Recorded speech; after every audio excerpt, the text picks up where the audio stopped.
நீங்கள் third AC book பண்ணும் போதோ இல்லை செகண்ட் ஏசி ஃபஸ்ட் ஏசி அந்த மாதிரி புக் பண்ணுவீங்க. அந்த மாதிரி நேரத்தில் நீங்கள் பிளாங்கெட் எதுவுமே எடுத்துகிட்டு வர தேவையில்லை அப்படின்ற மாதிரி சொல்லுவாங்க.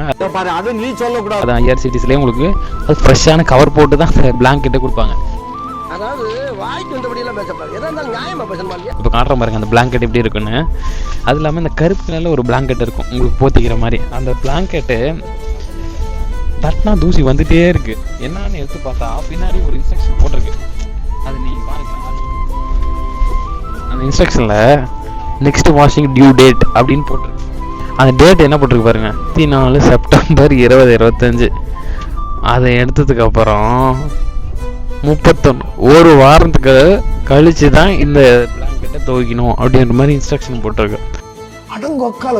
ஆனால் இதே பிளாங்கெட்டு தான் டெய்லியுமே நீட்டாக அவங்க மடித்து திருப்பி உங்களுக்கு ப்ரொவைட் பண்ணுறாங்க. இந்த ஐஆர்சிடிஸில் இந்த மாதிரி பார்க்கவே பக்காவாக உங்களுக்கு கொடுப்பாங்க.